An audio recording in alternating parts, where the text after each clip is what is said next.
Yan, kasi alam niyo naman pag sales, di ba? Ang pressure sa sales is target. Ganun. So, nung Q2, kami yung na-awardan as sales operations, ako yung na-awardan as sales operations manager of the quarter. So, ang iniim ko talaga is maging of the year. Yun. Tapos, yun nga, tunay nga kapag, pag ikaw mismo, ikaw yung nag-lead sa mga tao yan. Every time may meeting kami, lagi opening prayer, gano'n. Tapos yung mga owners ng distributor ko is, mga rin talaga, mga Christian. So super blessed ako sa mga distributor owners and even sa mga nakapaligid sa akin. So, nung ako yung na-awardan na Sales Operations Manager of the Quarter, lahat ng mga supervisors ko for supermarket na awardan din sila yung, so buong national, buong Philippines, sila yung #1. Awardan sila, may incentive. Tapos yung operations manager ko rin na awardan. At higit sa lahat, yung buong True North distributor na awardan siya. Kaya super ang saya namin nung quarter 2.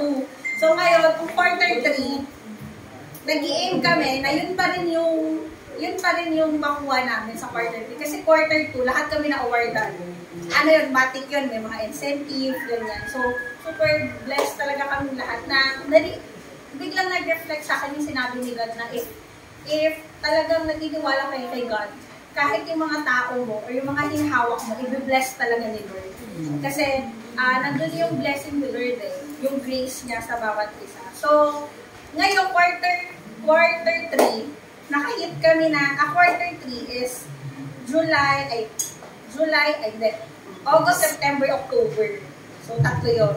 Kailangan mag-hit namin yung tatlo na yun para maging ulit kami as distributor of the quarter.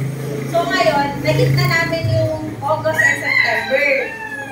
Confident kami sa October, tatamaan namin kasi may mga pumasok na LGUs. LGUs is yung mga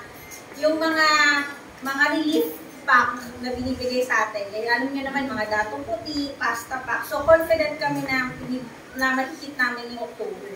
Pero grabe, parang nung October, biglang, parang yung pangarap na bilang, kasi, yung benta tumutukod, hindi ko alam bakit. Tapos, every week, lagi ako nagpapamiting, nangingi ako ng update sa mga supervisors, anong nangyari, bakit ganito.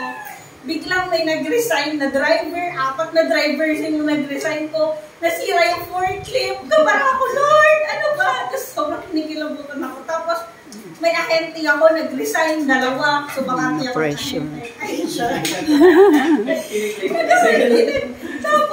ako. Tapos pinapahit kami, so just to give you a background, pinapahit sa amin is 110 million for the October. Tapos, tumutukod. So, October 29, 147,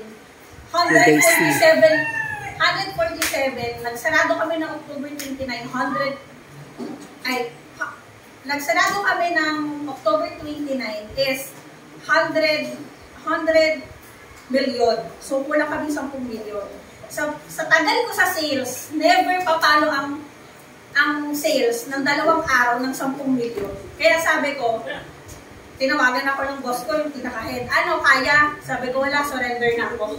Sabi ko, Lord, wala na, surrender na ako. Ayoko. Ano na, tawag doon. Siguro, para naman sa iba, yung parang sales person of the quarter. Sabi ko, okay na ako, Lord. Tapos,